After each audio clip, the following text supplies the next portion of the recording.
If you've actually got $5 on you, I'll resign right here, right now. Otherwise, take your homeless self back out to the sidewalk where you came from."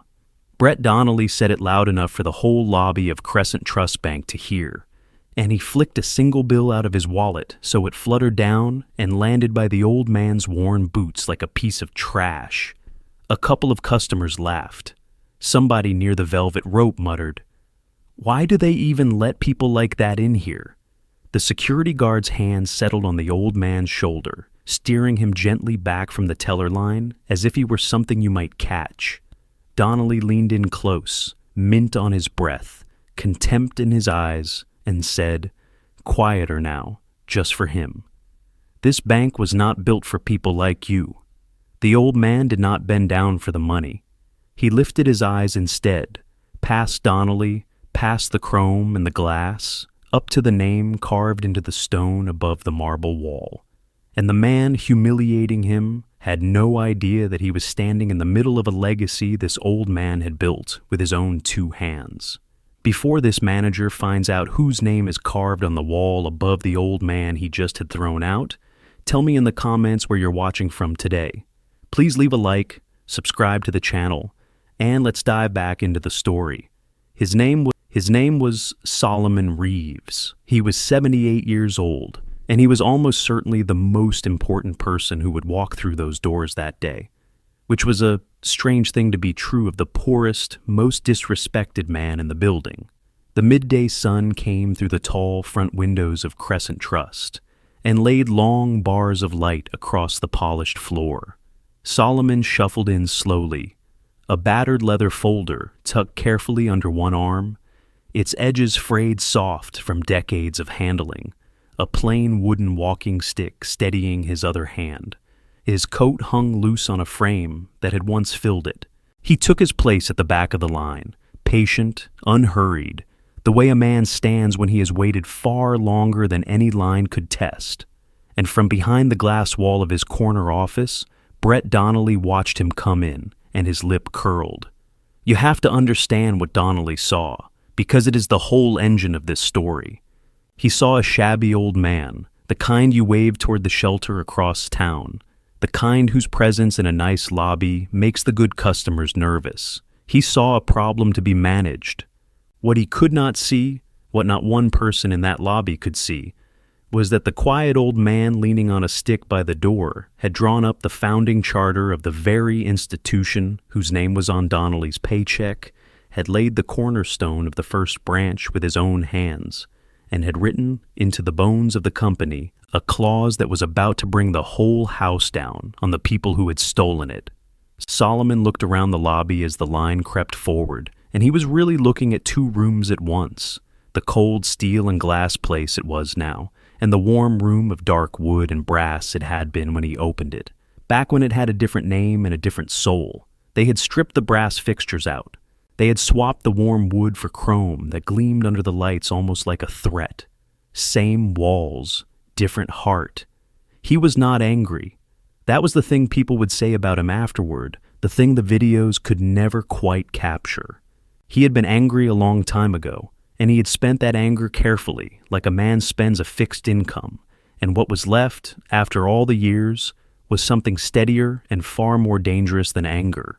He had come for something, and he had brought the receipts in the folder under his arm, and he was perfectly willing to be humiliated first if that was what it took to be seen. He just had not told anyone in the building who he was yet. When Solomon finally reached the counter, the teller's polite smile froze, and then slid right off her face. Her name was Diane Foster, and she straightened her blazer and cleared her throat and let just enough cold into her voice to make sure he understood that help was not really on the table. "Can I help you?" she said, in a way that wasn't a question. "Yes, please," Solomon said, soft but perfectly clear. "I'd like to open a checking account." And something in the plain dignity of it seemed to catch her off guard, because it was not how the man in front of her was supposed to sound. "Do you have proper identification?" she said, doubt dripping off every word. He had already begun to reach for his folder when the sharp click of expensive shoes crossed the marble, and Brett Donnelly arrived, the way men like Donnelly always arrive, talking before he got there, and not to the old man. "Is there a problem here?" he said to Diane, looking at Solomon the way you'd look at something on the bottom of your shoe. The customers in line went quiet and turned to watch, which was, of course, the entire point. Donnelly had not crossed that lobby to solve a problem. He had crossed it to perform. "This gentleman would like to open an account," Diane said, and she leaned on the word gentleman just enough to make it a small cruelty of her own. "Oh, Woody," Donnelly said, loud, playing to the room. "And what kind of account were we hoping to open today?" He gave an exaggerated little sniff. "Because the shelter's actually across town, if that's what you're after." "A checking account," Solomon said, steady. "I have $5 to deposit." The lobby got quieter, more heads turned. Donnelly's smile widened, and you could see how much he was enjoying it. The cruelty dressed up as standards, the casual power of a man who had decided the room belonged to him. $5 whole," he said. My, we don't usually see deposits that substantial from your—" And he paused, just long enough to make everyone lean in. "Type. Now here is the part I need you to sit with, because it is the dramatic irony this whole story turns on." While Brett Donnelly stood there sneering about types, Solomon Reeves's eyes drifted up to a large bronze plaque mounted on the wall behind the teller stations. The bank's community mission statement, engraved in the metal, promising fair and equal service to every member of the community it served. Donnelly had walked past that plaque 1,000 times and never once read it. Solomon had written those words himself, 40-some years ago, by hand. He could still remember the afternoon he had argued with the original board over a single word in that sentence, whether to promise to serve the community fairly or equally, and how he had insisted on both, because he had grown up watching banks find clever, lawful ways to say no to people who looked like him. He had wanted a promise carved in bronze precisely so that no future man in an expensive suit could quietly pretend it had never been made. And now here one stood, leaning over the counter, having never once lifted his eyes high enough to read it. "The minimum to open an account is $5, Solomon said simply. "It always has been." That landed strangely on Donnelly, the certainty of it, but he covered the flicker fast. He planted both hands on the counter and leaned in, and his cologne arrived a half-second before he did. "Listen to me. This is a respectable institution. We maintain standards. You see our usual clientele?" He swept an arm at the lobby. "They don't come in smelling like they slept in a dumpster." As if on cue, a well-dressed man in his 40s stepped up to the next window, and Donnelly's whole face transformed. "Morning, mister. Caldwell. How's the new boat?" "Couldn't be better, Brett. Here to move the registration money now." "Wonderful, wonderful. You let us know if you need a thing." Sunshine, warmth. Professional courtesy poured out like it cost him nothing. Then he turned back to Solomon, and the smile went out like a switch. "You see, that is who this bank is for." And all through it, Solomon stood perfectly still and studied him. The performance of authority, the careful little cruelties staged for an audience, the way the young man fed on the watching faces. He had seen it before, decades ago, in other faces, in this very lobby. He knew exactly what he was looking at. Slowly, deliberately, he reached into his coat. The guard tensed, and Solomon drew out a single crisp $5 bill, smoothed it flat on the counter with one weathered hand, and waited. The lobby had gone completely silent. Even the keyboards had stopped. Donnelly stared down at the bill, and then he threw his head back and laughed and spread his arms wide for his audience. "Tell you what," he announced, his voice rising so the whole room could hear. "Since you've managed to scrounge up $5 whole, if you've really got $5, I'll resign, right now." Phones came up around the lobby, half hidden, recording. Donnelly did not notice them, or did not care, because he was certain he had won. He expected the shabby old man to crumble and shuffle out. But Solomon did not move. He stood with his $5 on the counter and his eyes never leaving Donnelly's face. And into that silence he said quietly, "I'd like to see the policy you keep mentioning. Could you show me where it's written?" Donnelly's jaw tightened. "We reserve the right to refuse service to anyone who doesn't meet institutional standards. It's policy." He turned to the guard. "Mr. Vargas, move this individual along, please. He's disrupting business." Mateo Vargas, the guard, took one reluctant half-step and stopped. "Sir, if you could just—" "The policy," Solomon repeated, calm as still water. "I'm sure Mr. Donnelly can point to the exact regulation." And there it was, the use of the name. Donnelly's eyebrows went up. He had never told the old man his name. "This isn't a soup kitchen," he snapped, leaning in. "We don't explain ourselves to every vagrant who wanders in off the street. Security walks you out, or the police do. Your choice." The soft scrape of the leather folder opening was, in that silence, very loud. With careful, unhurried movements, Solomon laid several yellowed papers on the counter beside his $5. They were old but beautifully preserved, their edges still crisp. Donnelly glanced down to dismiss them, and then his eyes snagged, and he looked again. Official incorporation seals, signatures, and at the bottom of one page, a black and white photograph. A younger Solomon Reeves standing proud in front of a low brick building under a banner that read, "Opening Day," surrounded by the first board of directors. "These are obviously fake," Donnelly said, but the certainty had drained out of his voice. "Crescent Trust was chartered under a different name," Solomon said softly. "Magnolia Federal Savings and Loan.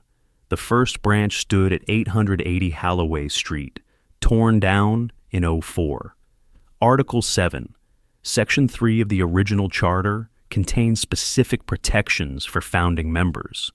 And then he recited it, the exact legal language word for word, in a steady old voice, and Brett Donnelly's face went the color of paper.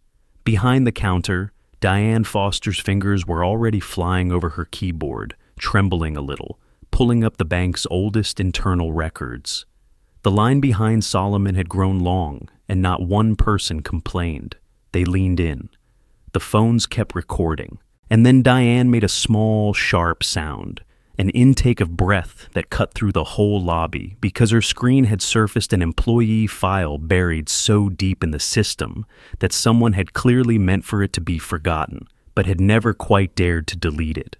The photo was unmistakably a younger version of the man at her counter, and the title beneath the name read, "Reeves, Solomon, Founder." "Mr. Donnelly," Diane whispered, and she turned the monitor toward him with both hands. He's in our records as the founder." The same file was blinking up now on 2, 3 other terminals as curious staff typed the name into the system. Mateo Vargas had quietly let his hand fall from his belt and taken a step back from the old man, not toward him. The pressure in the room had changed, the way the air drops before a storm, and every cruel thing Brett Donnelly had said in the last 10 minutes was still hanging up there in the silence, slowly turning around and starting to come back toward him. Donnelly's instinct, when the ground moved under him, was not to apologize. It was to grab. He took Solomon by the elbow, fingers digging in harder than they needed to, and said through his teeth, "Step into my office." And he steered the old man across the lobby toward the glass-walled corner office while the whole room watched it unfold like a slow-motion accident. Mateo Vargas trailed behind, badge catching the light, his eyes flicking between the manager and the founder, plainly torn between his job and his conscience. "Sit," Donnelly ordered, pointing at a chair. Solomon remained standing, and Donnelly's face went a darker red. "Fine. You claim to be Solomon Reeves? Prove it. Current ID, right now." Slowly, Solomon drew out a worn wallet and laid down an old driver's license. The plastic scratched, the photo faded, but the name and the face clear enough. Beside it, he set a yellowed letter, signed by the original board of directors, thanking Solomon Reeves for his visionary leadership in founding the bank. Donnelly snatched both up and made a show of squinting at them. "These could be forged. Anybody can fake a letter." "Call Gerald Ashcroft," Solomon said quietly. "He'll remember me." Something flickered across Donnelly's face at the chairman's name, but he jabbed the numbers into his desk phone and put it on speaker, because he was sure, almost sure, that the call would save him. The ringing filled the little office. "Ashcroft."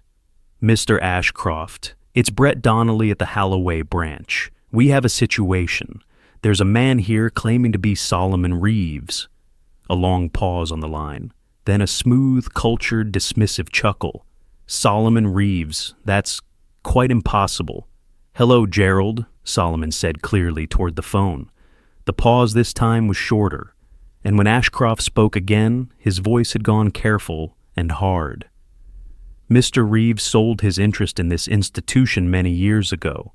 Whoever is in your office is either confused or unwell.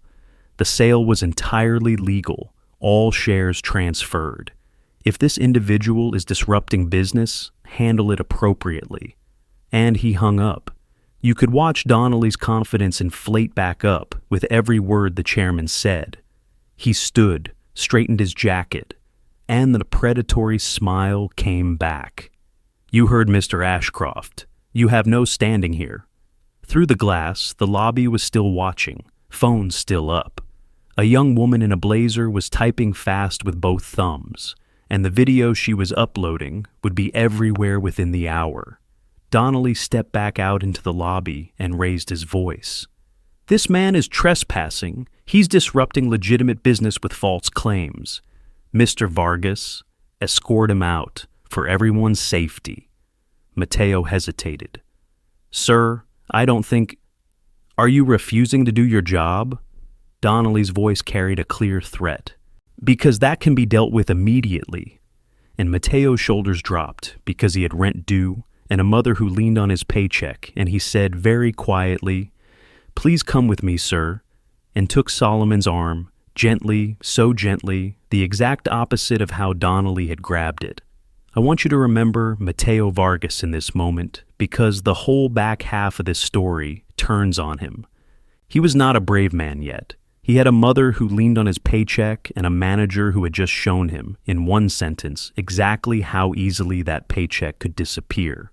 So he did the small, cowardly thing, the thing most of us would do, and he walked an old man to the door. But he did it gently, and he hated himself for it. And that hatred was a seed. Cruelty in that building was load-bearing. It only worked as long as everyone agreed to look away. Mateo had just discovered he could not look away anymore.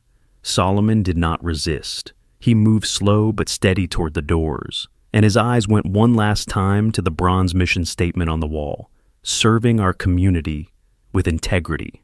He studied it as if measuring the distance between a promise and what stood in front of him. The automatic doors slid open and let in a blast of hot street air and traffic noise. Donnelly stood with his arms crossed, victory all over his stance. But at the threshold, Solomon turned, unhurried, and leaned just close enough that only Donnelly could hear. "I didn't come here for $5, he said. "I came for accountability." And then the bright street swallowed him, and the doors whispered shut, and Brett Donnelly was left standing in the cool of a lobby where the $5 bill still sat on the counter, surrounded by scattered papers, like the first stone of something he could not yet see coming. The blue light of a phone screen lit a tired face in a dark apartment across the city that night. Simone Reeves had just gotten home from another long day chasing leads at the city ledger, takeout containers stacked on the coffee table, and she was scrolling on autopilot when a video started to play on its own, the sound of a bank lobby suddenly filling her quiet living room. Her thumb stopped. She knew that face. Even through the shaky vertical footage, she knew the dignified tilt of that chin, the careful way the old man held himself, the stillness. It was her grandfather, Solomon Reeves, the man she'd not spoken to in 5 years. The man she had spent 5 years believing had simply walked away from his whole family and never looked back. "Oh my God," she whispered and turned the volume up. The footage was damning. The sneering manager, the casual cruelty staged for a laughing lobby, the forced walk to the doors, and underneath it, the comments rolled by like a sickness.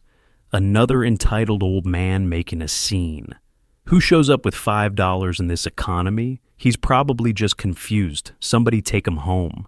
That manager's a jerk, but the old guy's clearly lost it. Simone watched it again, and again. 5 years of resentment she had carefully built up against this man wobbled because the man on the screen was not abandoning anyone. He was being humiliated in public in what the captions kept insisting was the bank he himself had founded. She did the thing she was good at.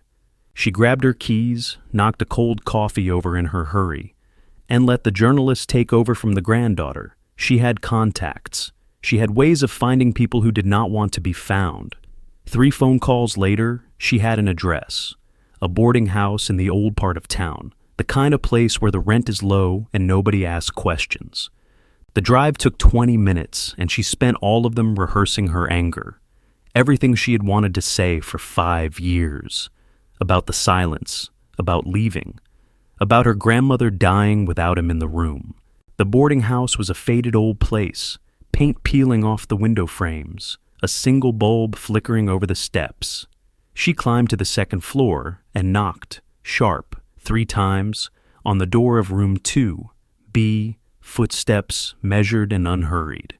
The door opened, and there he was, closer than he'd been in years, older, tired, the day's humiliation still sitting on his shoulders, but his eyes clear and alert, and, when they found her face, suddenly bright.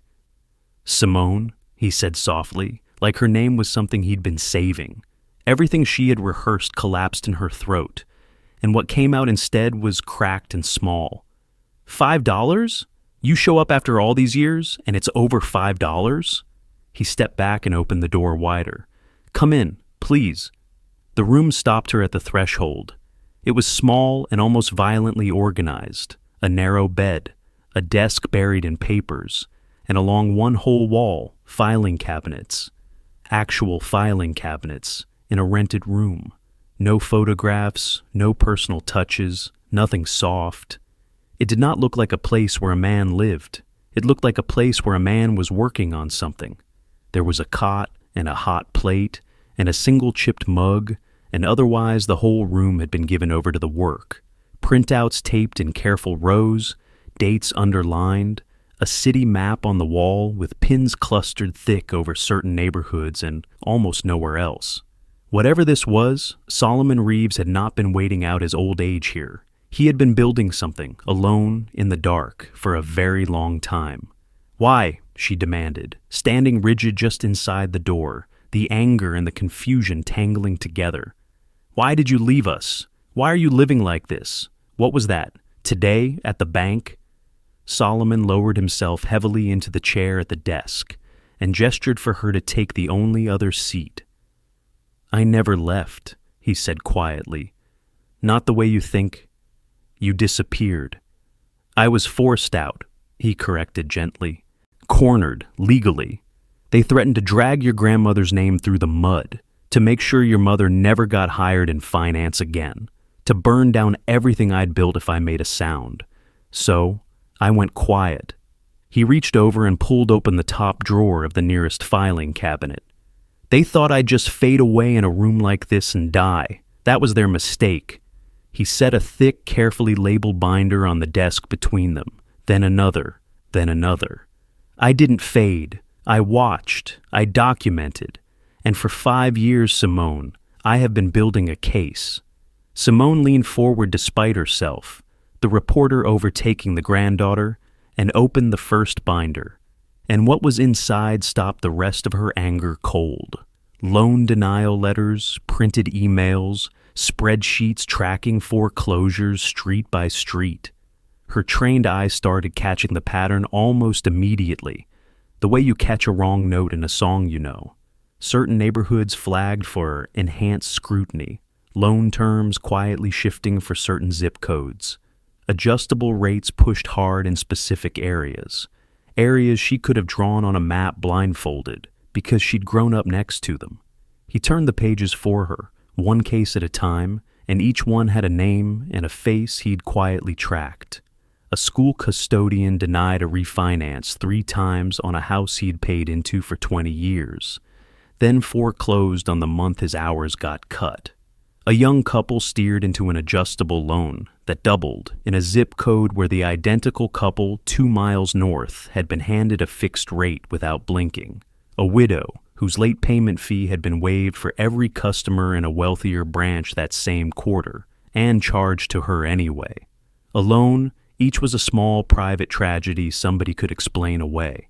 Stacked together in Solomon's careful hand, they stopped being bad luck and became a blueprint. "Look at the zip codes," Solomon said, his weathered finger moving down a highlighted column. "Now compare them to the census data on the next page. Then look at the denial rates against the credit scores." Simone traced it, and her stomach turned over. "This is systematic," she said slowly. "They're targeting minority neighborhoods. They're using complicated adjustable products to hide it, pushing rates people were never going to be able to follow, knowing the terms would bury them, setting people up to fail on purpose." She looked up. "But Grandpa, why walk in there today? Why let that man humiliate you on camera in front of everyone when you had all this?" And Solomon's eyes filled with a deep, tired sadness. "Because sometimes injustice needs a face," he said. "People scroll right past a spreadsheet. They don't feel a column of numbers, but they feel an old man being thrown out into the street over $5. Sometimes you have to let them see the cruelty out in broad daylight before they'll believe what's been happening in the dark." He told her the rest of it then, in the small lamp-lit room, and the 5 years rearranged themselves in her mind as he talked. He had not run from the family. He had been pushed out of the bank he built by a board that smelled blood when the last recession hit, led by a man named Gerald Ashcroft, who had joined years earlier with a smile and a plan. They had isolated him, exhausted him, buried him in late-night meetings and urgent papers, and squeezed him out of his own institution. And then they had turned the thing he had built to lift people up into a machine for grinding them down.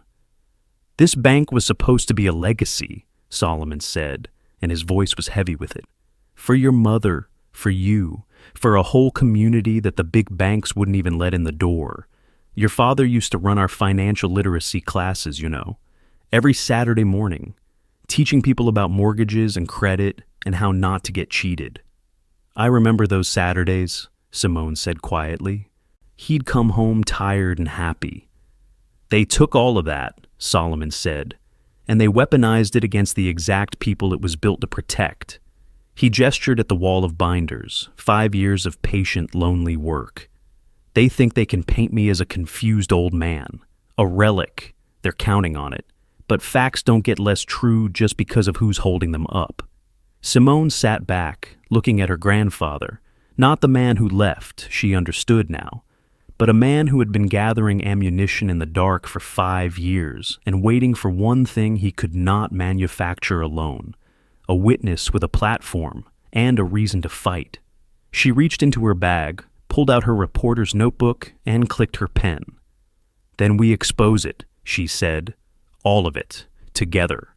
For the first time in 5 years, Solomon Reeves smiled, but neither of them knew yet that across the city, in a glass tower, the men who had stolen his bank had already seen the same video, and were, at that very moment, opening their old playbook to the page that had worked on him once before. In a sleek downtown conference room, Brett Donnelly was pacing in front of a wall screen full of video boxes. Gerald Ashcroft's lawyers sat grave in their separate little windows, and Ashcroft himself filled the center box, silver-haired and calm in a way that Donnelly very much was not. "This is a disaster," Donnelly snapped. "That video is everywhere. Do you have any idea how many calls I've fielded? People are asking why the founder of the bank is living in a boarding house while we post record profits." Calm down, Mr. Donnelly. That was Vivian Crane, the lead counsel, her voice crackling through the speakers. We're implementing containment. Containment? He's the founder. There's footage. And then Ashcroft spoke, and the room went quiet for him, the way rooms always had. Brett, listen to me carefully. Solomon Reeves is a relic. He has been living in near poverty, making wild claims, causing scenes in bank lobbies. Now, what does that sound like to you? Donnelly stopped pacing. He understood. A mental health crisis. Exactly. Ashcroft's smile was thin and cold. We file an emergency petition first thing tomorrow morning. We paint a portrait of a once great man, sadly declined, who needs protection from himself. The court appoints a guardian, and every claim he makes after that is legally worthless because a man under guardianship cannot bring an action, cannot sign, cannot be believed. We did it before. It works. I want you to notice what just happened, because this is the move that powerful people reach for again and again. And it almost never makes the news. They did not argue that Solomon was lying. They decided in a conference room to declare that he was crazy. Not because they believed it, because it was easier than answering him. The cruelest thing they could do to a man who had spent 5 years carefully assembling the truth was to arrange, with lawyers and a friendly petition, for the world to stop counting him as a person who could tell it. It is a strangely bloodless kind of violence, and it almost always works because it doesn't look like violence at all. There is no shouting, no threat you could play on the news. There is only a tidy courtroom, a concerned voice, a doctor's word bought or assumed, and a stamp. And afterward, a man can say absolutely anything that is true, and it lands in the world, weightless, pre-discredited, the testimony of someone the court has officially decided is not quite real. Ashcroft had done it before to people who got in his way. He had every reason to think it would work again. And the granddaughter, Donnelly asked. She's a reporter. A journalist chasing conspiracy theories about her own unstable grandfather, Ashcroft said smoothly. That's not credibility. That's a sad family story. Dig into her past work. Find a retraction, a complaint, anything. And lean on the people at the branch. I want clean statements that Reeves was aggressive and disruptive. Start with the ones who have something to lose. Across town, in the boarding house room, Simone's phone chimed. She opened the email and her face changed. Someone from Inside Legal just leaked this, she said. Anonymous account. They're going to petition for emergency guardianship tomorrow. They're going to have you declared mentally unfit. Solomon nodded slowly, entirely unsurprised. Standard tactic. They did exactly this to 2 community bankers I knew who tried to stop their banks from being swallowed. They claim they're protecting me while they put tape over my mouth. He stood and crossed to a drawer and slid a worn business card across the desk to her. Which is why we don't wait, and we don't fight it alone. We need Loretta Vance. Simone's eyes widened at the name. The civil rights attorney? The one who won the redlining case against Northgate Federal. The same. Call her, tonight. Tell her it's about the Magnolia Federal founding bylaws. The faintest hard glint came into his eyes. She'll understand exactly what that means. Simone dialed and was surprised when the line picked up despite the late hour. She talked fast. The video, her grandfather's name, the bylaws, the guardianship petition coming at dawn. There was a pause on the other end, and then a low, decisive voice said just 2 words. Dawn, my office, bring everything. And the line went dead, and outside the window, the city kept moving, and the trap that Solomon Reeves had built decades ago, and waited a lifetime to spring, began, very quietly, to turn over. The sun was barely up when Simone's car pulled into the lot of an all-night diner 2 blocks from Loretta Vance's office, because Loretta had said meet there first, before the office, where no one would think to look. Inside, past a sleepy trucker and a counter of cooling coffee, a distinguished black woman in her 60s sat in a vinyl booth already 3 inches deep into a stack of legal papers. Loretta Vance did not look up until she'd finished annotating her page. Then she raised a pair of sharp eyes that missed nothing. "You look exactly the same, Solomon," she said, "though I wish to God we were meeting under better circumstances." "Thank you for seeing us this early," Solomon said, and set his worn folder on the table. "Let's not waste daylight. Show me everything." For the next hour, he laid it out in precise chronological order, and Loretta took rapid notes, stopping him now and then, with a question sharp enough to draw blood. The new investors who arrived in the late 90s claiming the bank needed capital, the emergency meetings at odd hours, the missing shareholder certificates, the board minutes with suspicious gaps, the voting records that didn't add up. And then he pulled out one yellowed page and slid it across, and Loretta's eyes lit up before he could even finish his sentence. "The original Articles of Incorporation," she said, "with a founder protection clause that supersedes every later amendment if fraud is proven." She looked up at him. "I remember when you wrote that, Solomon. Half the board thought you were paranoid." "I wasn't paranoid," he said quietly. "I was prepared." Here is what that clause actually did, in plain words, because it is the legal heart of everything that follows. Solomon had written, into the founding charter, a kind of trapdoor. If it were ever proven that the founder's ownership had been taken through fraud, then every change made to the company's structure after that fraud would collapse, and control would snap back to the original articles. He had built it hoping he would never need it. He had built it because he had watched too many community banks get swallowed whole, and he wanted insurance no later board could quietly delete. They had pushed him out, but they had never found the clause, because they had never imagined the shabby old founder had outlawyered them before they ever arrived. Simone opened her laptop and turned it toward them. "The video from yesterday is past 200,000 views. Comments are overwhelmingly on Grandpa's side now. Local news is starting to pick it up." Loretta's expression sharpened into something grim. "Then they'll move to control the story before the story controls them. They'll paint Solomon as confused and delusional, and you," she nodded at Simone, "as an angry granddaughter peddling conspiracy theories. They'll weaponize respectability, suits against street clothes, a glass tower against a boarding house address." "They already started," Simone said, and showed them her phone. The bank's PR team had pushed a statement overnight. Crescent Trust is aware of a distressing incident involving an individual in apparent personal crisis. While we have great sympathy for Mr. Reeves, his claims regarding our institution appear to stem from serious confusion, and we hope he receives appropriate care. Loretta's mouth tightened. Classic playbook. They'll run that narrative all day unless we move faster than they can talk. She pulled a fresh legal pad toward her and began to write. "So here's what we do.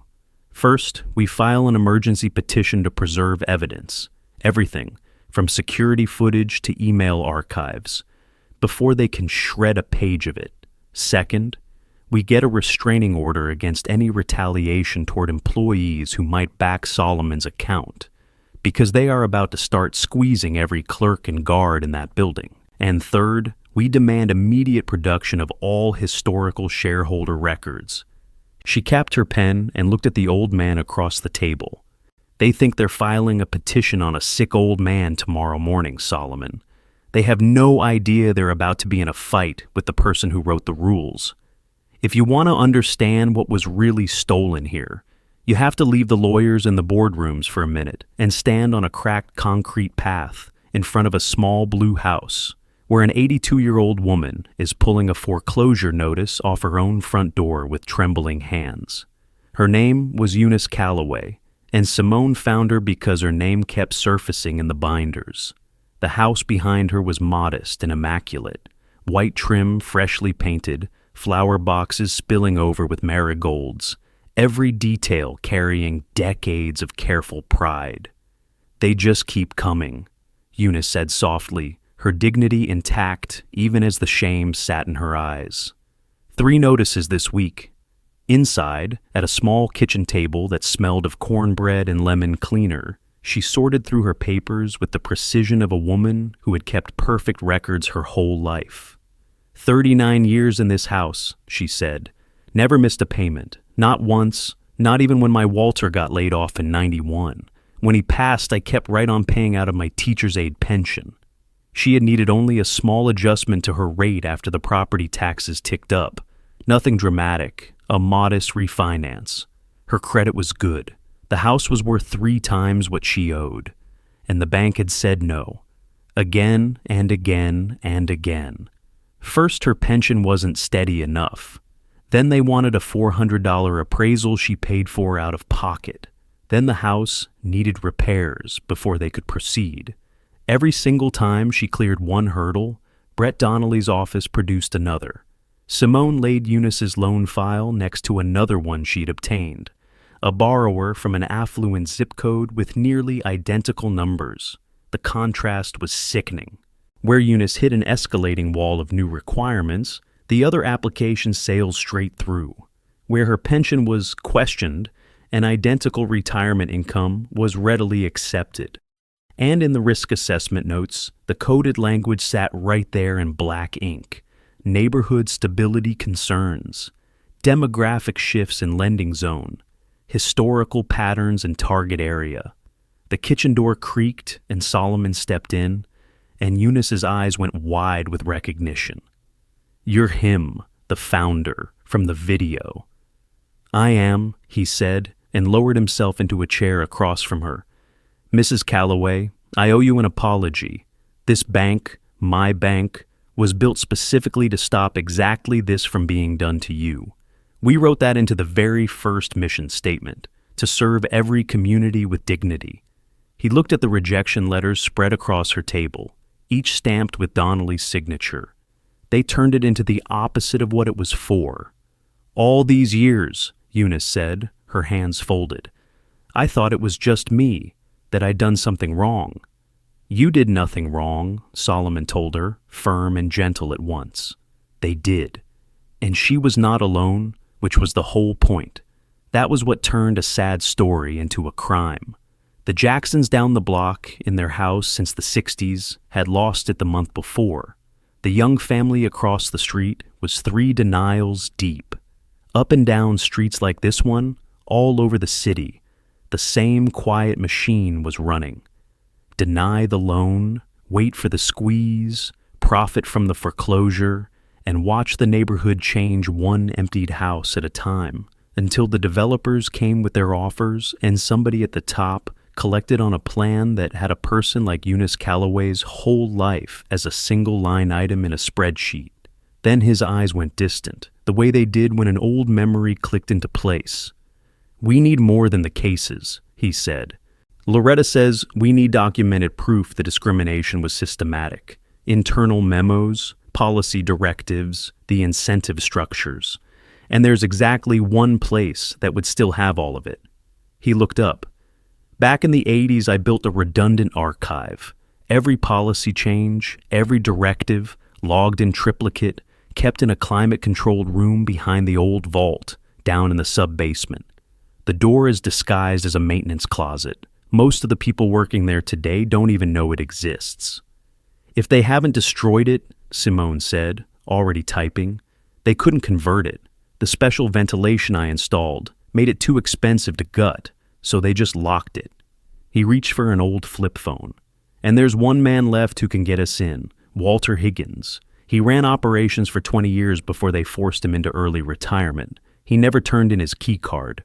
The phone rang twice, and a gruff voice answered, and went very quiet when it heard whose voice was on the line. "Solomon Reeves," the old operations man breathed.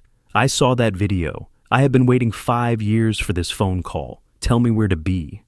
They met 2 mornings later in the gray light before dawn, parked on a side street across from the bank, engines off.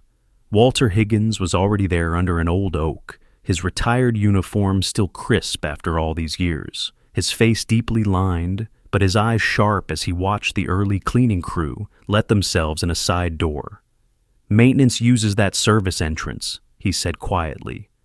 "There's a camera blind spot between 6:15 and 6:20 when the system resets itself. Guards change shift at 6:30. Once you're in, you've got maybe 12 minutes before the first staff arrive. He reached into his coat and drew out a worn key card, its magnetic stripe gone dull from years in a drawer. Never turn this in when they push me out. Figured it might matter one day. He pressed it into Solomon's hand. The archive lock was never upgraded. Too expensive to retrofit that specialized door. It still reads this card. He looked at the building for a long moment, and his voice thickened. This place forgot who built it, forgot what it was for. Let's go remind it. At 6:15 exactly, they crossed the empty street. Loretta carried the court order that made the whole thing legal. Simone carried a recorder and a flashlight. Solomon carried the key card and 40 years of knowing exactly where the room was. The service door gave under Walter's hand. Inside, the sub-basement was cool and silent and smelled of old paper and machine oil. And Solomon led them straight past the maintenance closet everyone walked by, to a door that looked like nothing at all, and held the card to the reader. A small green light, a soft, heavy click. The room beyond was exactly as he had built it. Climate-controlled, lined floor to ceiling with labeled boxes. Decades of triplicate records that no one had been able to gut and no one had quite dared to burn. Everything's still here, Solomon breathed. They locked the truth in a room and forgot the man who designed the lock. They worked fast, pulling the boxes that matched the dates in the binders, Simone photographing labels, Loretta loading a hand truck, the minutes bleeding down towards 6:30. And they were back out the service door and into the cold morning with the first proof in their arms as the relief guard's car pulled into the lot, none the wiser. A week later, the rented hall of a shareholders' meeting buzzed with the sound of expensive shoes on hard wood. Sunlight came through tall windows and laid long shadows across the mahogany table where Solomon Reeves sat in a borrowed suit, his worn coat finally retired, a stillness on him that made the suits around him look nervous. Simone slid into the chair beside him and set down a thick folder of proxy forms. 32 signatures, she whispered, at small shareholders from the early days. Most of them didn't even know they still had voting rights. Loretta Vance arranged her files with military precision, each tab color-coded. Brett Donnelly hovered near the coffee station, his usual swagger gone flat. And at noon exactly, Gerald Ashcroft swept in, flanked by 2 attorneys, silver hair catching the light, and offered the room a smile that never reached his eyes. "Before we begin," he said, "I'd note the unusual nature of this gathering." "Nothing unusual about shareholders exercising their rights," Loretta cut in, her voice carrying the weight of 30 years of courtrooms. "My client holds valid proxies." Then it began to roll, and for a while, it rolled their way. Simone stood and walked the room through the numbers. Denial rates in minority neighborhoods running triple those in comparable white areas. She set Eunice Calloway's spotless payment history on top, highlighted in yellow. She played a short audio clip, leaked from inside, of Donnelly in a break room laughing about cleaning up. Certain blocks through aggressive foreclosure, and his own voice turned his face red in front of the whole table. Loretta produced an internal memo tying executive bonuses directly to foreclosure rates, and moved to enter it into the record. A board member took off his glasses and started polishing them. A tell, if there ever was one. Hands began to rise around the table. "I've banked here 40 years, one man said, shaken. "I never knew we were pushing people out like this." An older woman in pearls had Eunice Calloway's loan file open in front of her, and she kept looking from the spotless payment history to the stack of denials and back, as if the 2 pages could not possibly belong to the same person. A younger director had gone pale reading the bonus memo. You could watch it move around the table, the slow, sick understanding of people who had signed off on numbers for years, without ever once asking what the numbers were doing to actual human beings, and who were realizing in real time, in front of witnesses, that they had been collecting dividends off of exactly this. A woman in a blue blazer called the foreclosure incentives exactly what they were: predatory. You could feel the room tilting, the decades of buried truth finally cracking open into daylight, and Simone felt hope rise in her chest, and for one shining moment, justice felt like it was actually within reach. And then Gerald Ashcroft rose slowly to his feet, that thin smile never wavering, and reached into his briefcase and withdrew a single sheet of yellowed paper and held it up like a trophy. "This has been quite the performance," he said smoothly. "But before we continue the theater, perhaps we should examine the document proving that Mr. Reeves holds no shares in this institution at all." The words dropped into the room like stones into still water. He passed copies around. A transfer agreement dated the 12th of October, 1998, in which Mr. Reeves voluntarily surrenders all shares to the board's voting trust, properly notarized, witnessed by 3 directors of that era. Simone grabbed a copy, and her stomach dropped through the floor because the signature at the bottom matched her grandfather's perfectly. The same slight tilt to the S, the same loop on the R. "We anticipated this sad situation," Ashcroft went on, "which is why we have already filed for emergency judicial review." The screen at the front of the room flickered, and the stern face of Judge Eleanor Pruitt appeared in a remote feed. "Having reviewed the submitted documents," she said, "I am granting temporary control to the current board, pending full authentication. Mr. Reeves's voting rights and access to corporate resources are suspended until this matter is resolved. All discovery requests are stayed." And the feed cut out. Solomon stared at the forged paper, and for the first time, his steadiness wavered. "I never signed this," he said, but his voice carried less than it had, and Donnelly's smirk crawled back onto his face. Through the glass walls, reporters were already clustering. Simone's phone lit with the first headline, "Founders Claim Unravels. Document Shows No Ownership." Her editor's name flashed next, his voice tight. The bank's lawyers were threatening a defamation suit. They wanted a retraction. They were saying she'd knowingly published false claims. Security collected Solomon's visitor badge with theatrical satisfaction. And that evening, on Eunice Calloway's curb, moving trucks lined up while the old woman sat on her porch steps with a single suitcase, and Solomon's phone buzzed with a message that drained the color from his face. They had frozen his accounts, every cent. He swayed, reached for the railing, missed it, and his knees buckled, and Simone caught his arm as 78 years and one brutal day finally came down on him all at once. They got him back to the boarding house and onto the narrow bed, and in the bare little room, he looked suddenly every one of his 78 years. "They're erasing me again," he whispered, and his eyes drifted shut, and the fight seemed to go out of him entirely. Simone stood at the window with her hands in fists, watching the last light leave the sky. Decades of her grandfather's work, Eunice's home, her own name and career, all of it apparently demolished by one yellowed sheet of paper. She turned back to the bed, and something in her hardened past doubt. "Not this time," she said.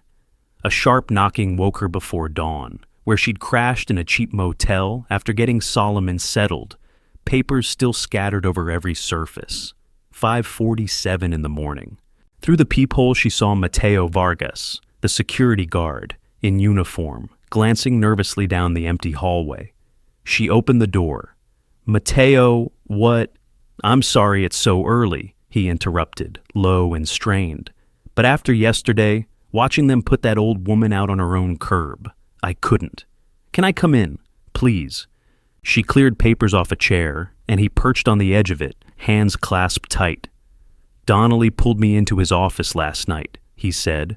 "Wanted me to sign a statement saying your grandfather was aggressive, that he threatened staff. Said if I didn't play ball, I could kiss my job goodbye. He knew about my mother's medical bills. He knew exactly where to push." His jaw worked. "I didn't sign it." He was quiet for a moment, turning his uniform cap over in his hands. "My parents lost a house to a bad loan when I was a kid," he said. I watched my father sit at the kitchen table with papers he didn't understand and a man on the phone who understood them perfectly and used that against him. I took this job because I thought a guard keeps people safe. And then yesterday I stood at that door and helped them put an 82-year-old woman out on her own curb, and I realized I'd become the man on the phone. He looked up. I can't do it anymore. Simone reached slowly for her recorder, then stopped, waiting. Matteo looked at the little device and nodded. Record it. All of it. I'm done being scared quiet. He took a breath. There's something bigger you need to know. The bank keeps everything. Years of security footage, all of it backed up off-site. Not just the branch cameras, conference rooms, offices, the executive floor. She sat up straight. How far back? Policy says 7 years minimum. The real archive goes back to when they first put digital systems in, early 2000s. He pulled out a small notebook. Monica in IT trusted me with supervisor access codes last year when she was on leave. I wrote them all down, the codes, the vendor, the server locations. Donnelly doesn't know I have this. It's buried in the permissions. His face darkened. But this morning, they posted an emergency notice. Accelerated document shredding. Storage efficiency, they're calling it. They're starting to destroy it. Simone was already dialing. Loretta Vance picked up on the second ring. They're destroying evidence, Simone said, no preamble. Not if we move now, Loretta said. Is your witness willing to swear a formal statement? Yes, Matteo said, loud enough to carry through the phone. Get him to my office. I'll have a court reporter inside the hour. We document this before they can pressure him to recant. 2 hours later, Matteo sat straight-backed in Loretta's conference room, still in his uniform, and laid the whole thing out for a court reporter whose fingers flew across her stenotype. The access codes, Donnelly's threats, the overheard calls about destroying records, the sudden shredding order. And you make this statement of your own free will? Loretta asked formally. Yes, Matteo said steady. I might lose my job, but staying quiet means losing something bigger than a job. She handed him the printed affidavit. Read every word. This is your shield and your sword. He read it slowly, signed it with care, and the reporter notarized it on the spot.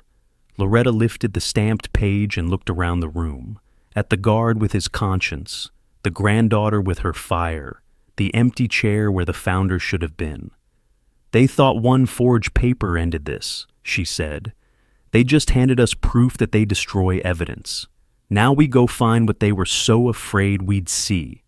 The small house on Linden Street looked exactly the way Simone remembered it from childhood.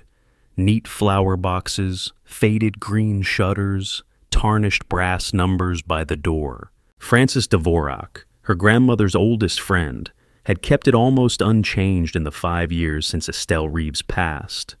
Everything's just as she left it, Frances said softly, turning the key. I dust once a week. I never could bring myself to move her things. It felt wrong. Inside, the smell of lemon polish and old paper wrapped around them, and morning light came through lace curtains and moved across framed photographs of better days, family dinners, church potlucks, and the bank's original ribbon cutting. Solomon's fingers trembled on the banister. Estelle always told me she'd protected something important, he said.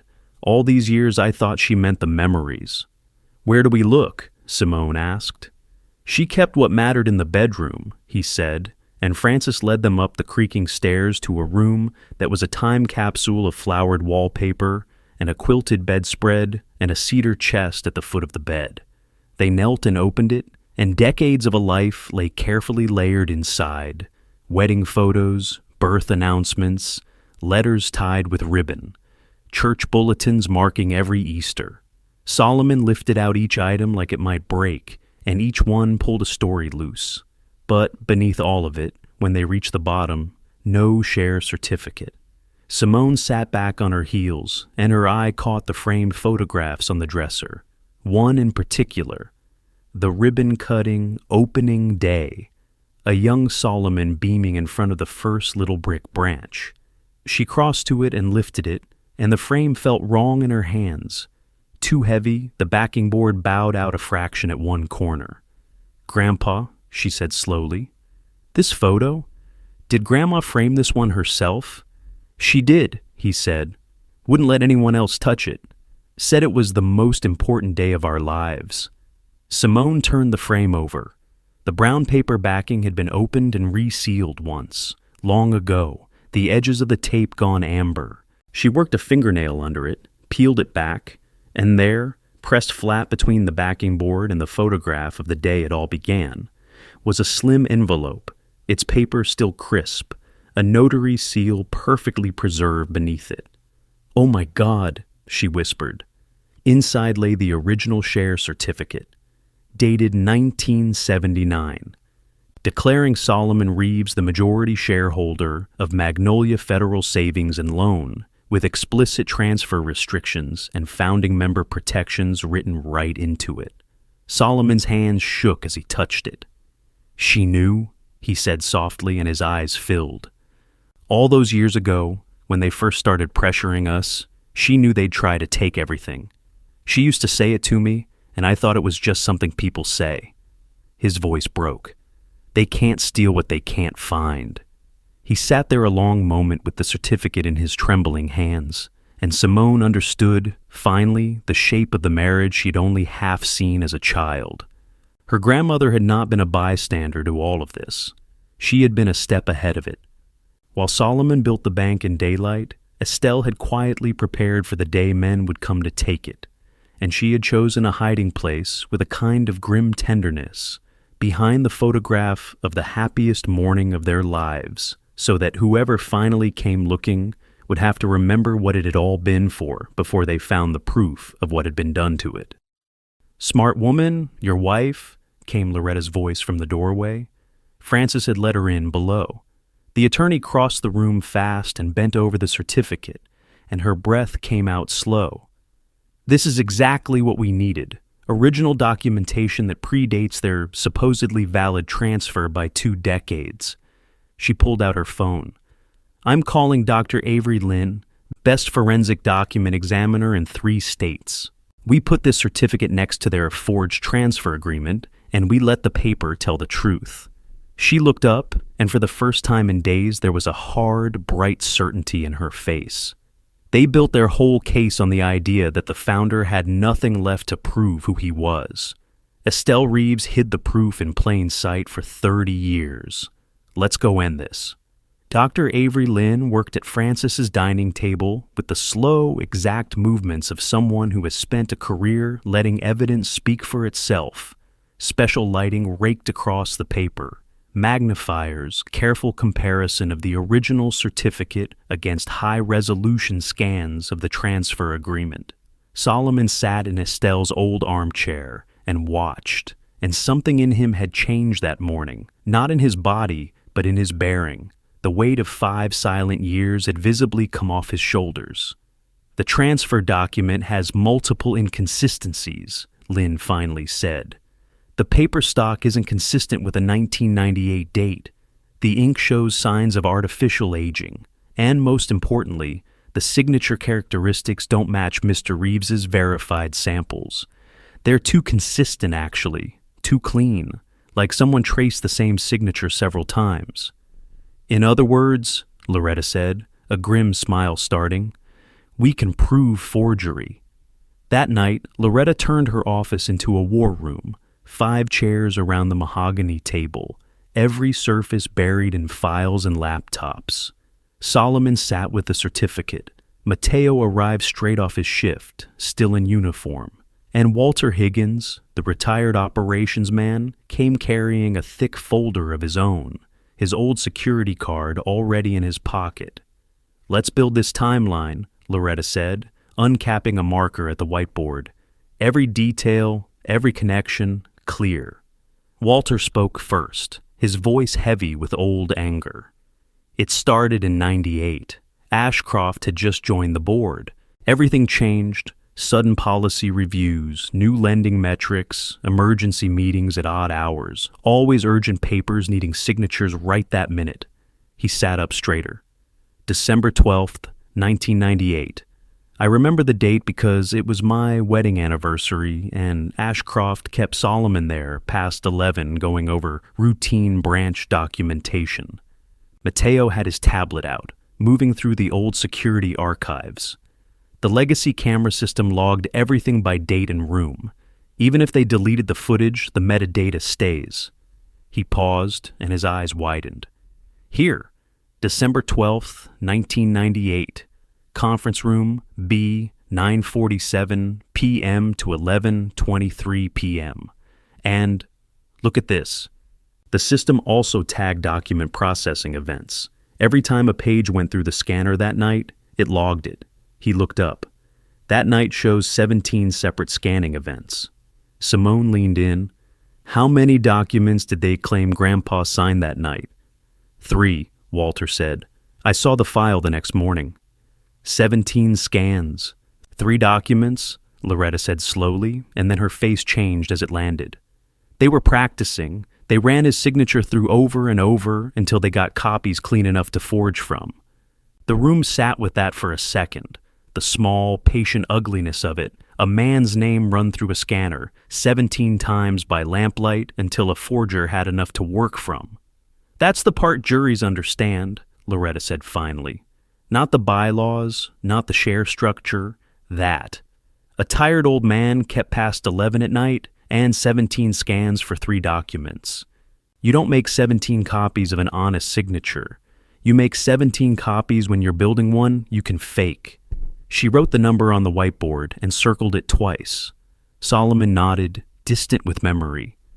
They kept saying the light was bad. The scanner was acting up. I remember being so tired I could barely read the pages. Classic coercion, Loretta said, writing fast. Isolation, fatigue, manufactured urgency late at night, papers shoved across a table. She turned from the board. And the backup tapes for executive meetings. Retention? 30 years by policy, Matteo said, which means that night still exists somewhere on a server. Loretta set down her marker and looked around the table. The founder, the granddaughter, the guard, the old operations man, all the people the powerful had counted on, staying silent. All right, we hit them from every direction at once tonight, so they can't bury any single piece. The forged transfer, beaten by Dr. Lynn's forensics, the original certificate that predates it, the metadata that proves 17 scans for 3 documents, the redlining data, the bonus structures tied to foreclosures, Matteo's affidavit on the shredding. She picked up the emergency motion she'd been drafting, 3 pages of attachments behind it, and let her cursor hover over the court's submit button. Once this goes in, there's no turning back. They will fight with everything they have. Good, Simone said. Let them. Loretta pressed file. The system chimed. She looked up. Tomorrow, she said quietly.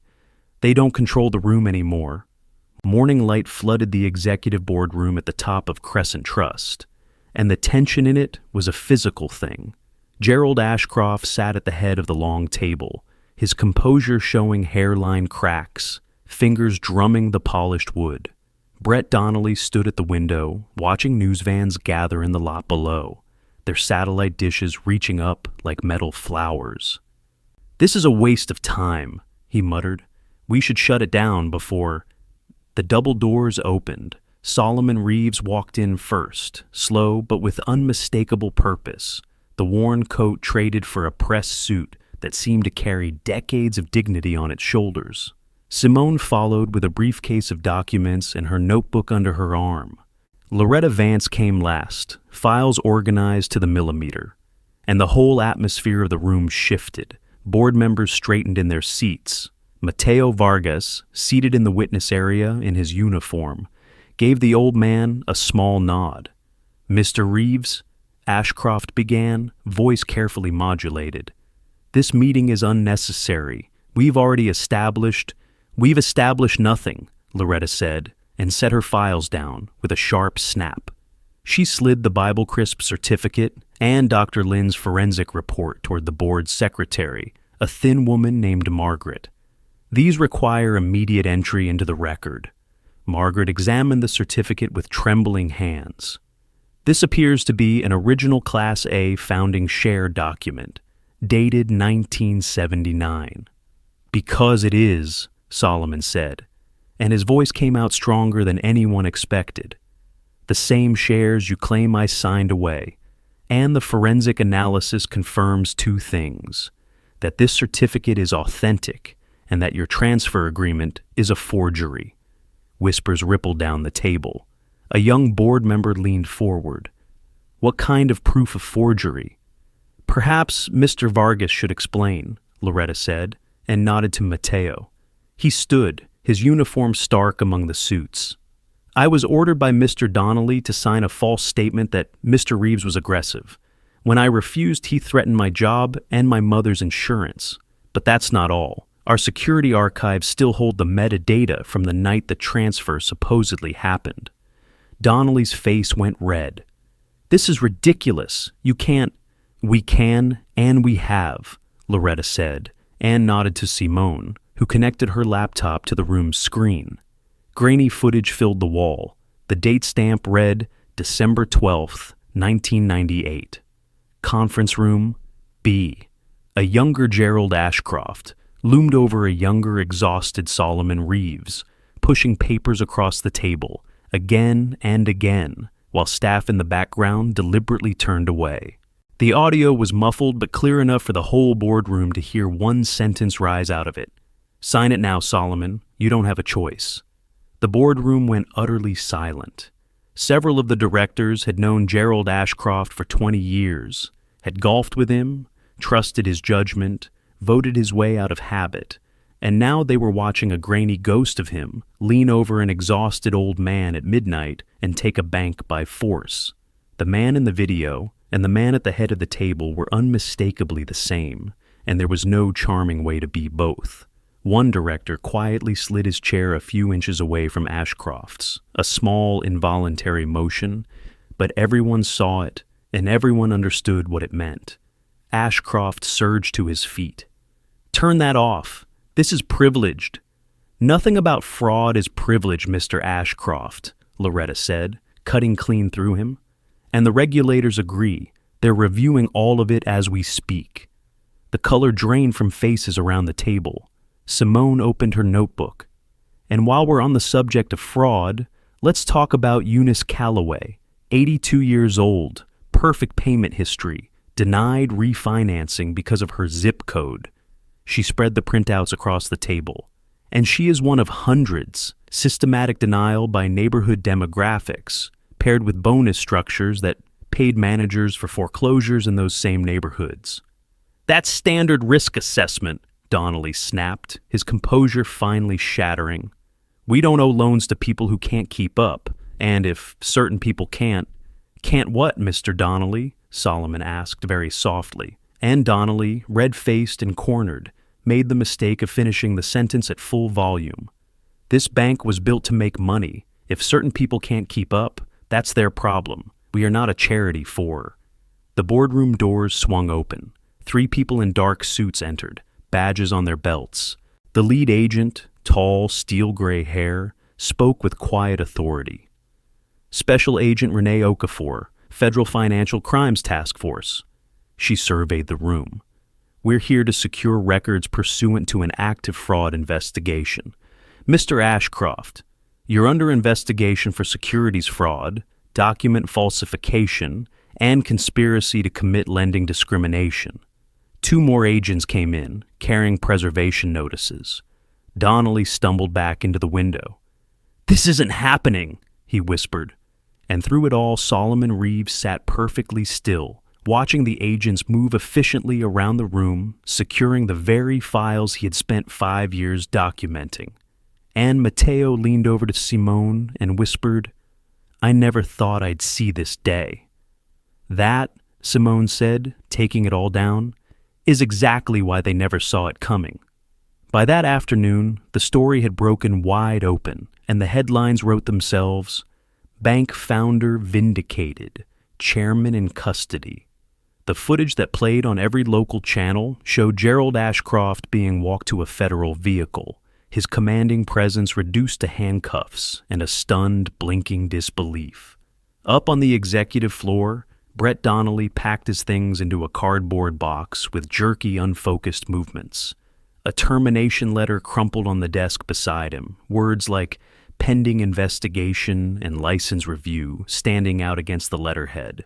When security came to walk him out, the famous smirk was nowhere to be found. I want to take you forward now, past the arrests and the cameras, because the truest measure of this story was never the day the villains fell. It's what grew in the space they left behind. Across town, at a small kitchen table that smelled of cornbread and lemon cleaner, Eunice Calloway sat surrounded by lawyers and bank officials, her weathered hands trembling over the documents in front of her. "So I can stay?" she asked, barely above a whisper. "Yes, Mrs. Calloway," said Denise Albright, the newly appointed head of the bank's restitution team. "Your foreclosure is reversed, effective immediately, and we're correcting your loan to the terms it should have had all along. You will never have to worry about losing this home again." Eunice pressed a hand to her mouth, and outside her window, a worker pulled the foreclosure notice off her door, each staple coming free like a small, quiet act of justice. Up and down the block, other notices came down that month too. The family across the street who'd been fighting a third denial, the couple who'd already started packing, the man 2 doors down whose hours had been cut the same week his rate jumped. The restitution team worked the neighborhood house by house, reversing what could be reversed. And slowly the moving trucks stopped coming, and the marigolds in Eunice Calloway's flower boxes kept right on blooming, defiant little splashes of orange against a street that had almost been emptied out and sold off block by block. The reforms came fast because Solomon made sure they did. The interim governance board voted unanimously to reinstate him as founder, their earlier resistance crumbling under the weight of the evidence and the federal oversight, now sitting on the whole institution. And in the chairman's office he had not occupied in decades, Solomon Reeves laid out what would happen next, in a voice that was steady and absolutely clear.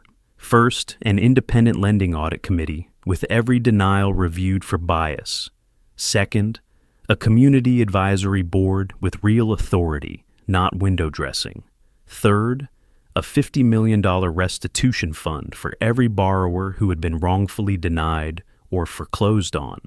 And fourth, ironclad protections for any employee who reported misconduct, written this time so that no future Donnelly could ever again threaten a man's mother's insurance to buy his silence. Mateo Vargas stood a little straighter at the back of that room because that fourth reform had a name attached to it now. They offered him the bank's first ethics and compliance officer role, and he took it. The guard who had chosen his conscience over his paycheck, now the man whose entire job was to protect the next person who would have to make that choice. Walter Higgins came out of retirement 2 days a week to help rebuild the records he'd spent 20 years keeping. And Simone Reeves wrote the definitive piece that tied it all together. The coded denial letters, the zip code algorithms, the bonuses paid for pushing families out of their homes. But more than that, she wrote the human cost. Eunice, and Mateo, and the dozens of ordinary people who had finally stood up and told their stories out loud.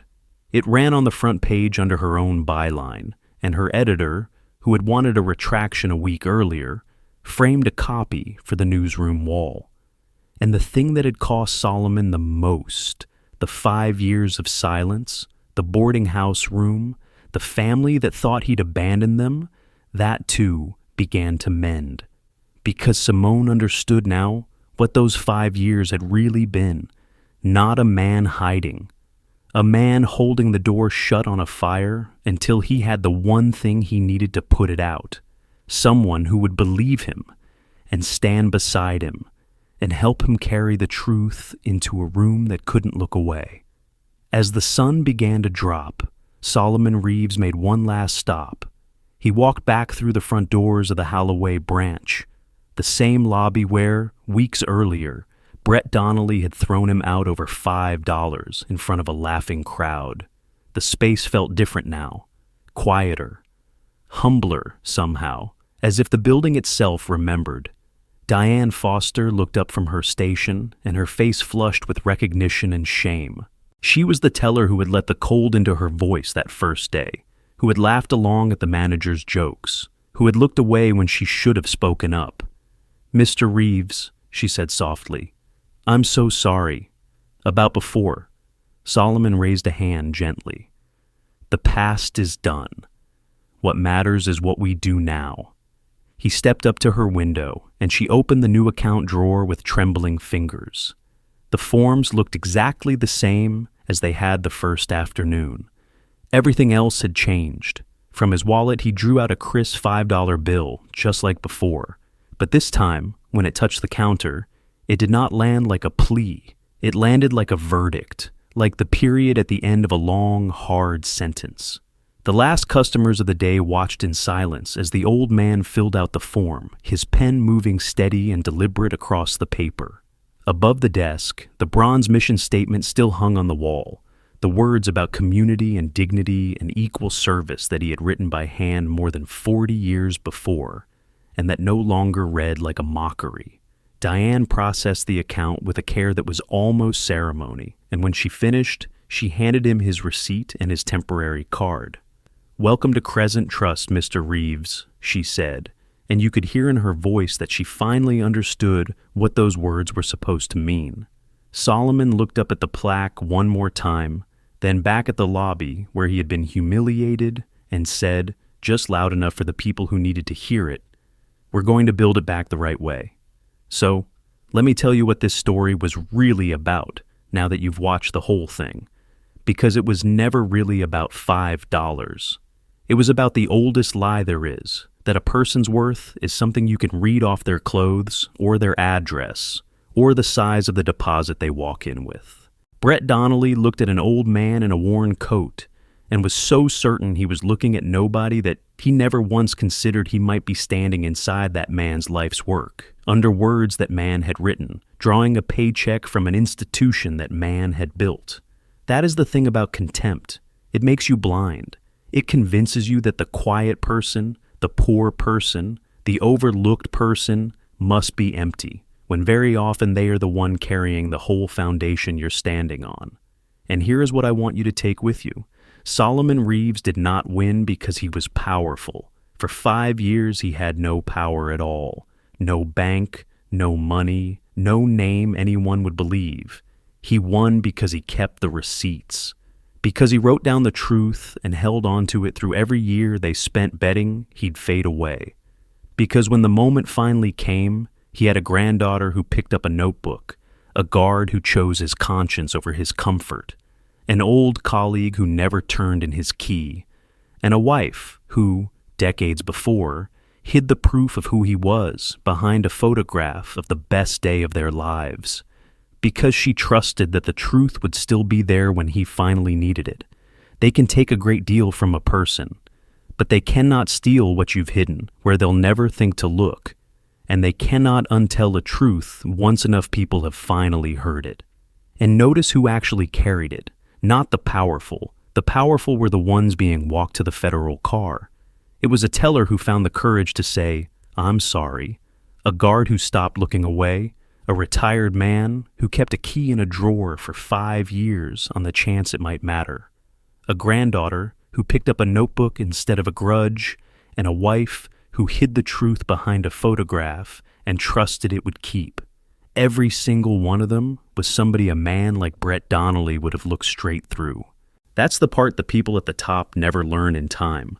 The ones you decide are nobody are usually the exact ones holding up the floor you're standing on. So, I want to hear from you, because almost everyone has watched this happen somewhere. Have you ever seen someone judged as a nobody, written off because of how they looked or what they had? And have you ever watched the moment the room found out exactly who they had underestimated? Tell me about it in the comments. I read them. And if you could put one arrogant person from your own life into that lobby on the day the truth finally came out, who would it be? If Solomon's story moved you, leave a like so it reaches the next person who needs it. And subscribe, because every story on this channel is about exactly this. The overlooked, the underestimated, the quietly dignified, finally being seen. I'll see you in the next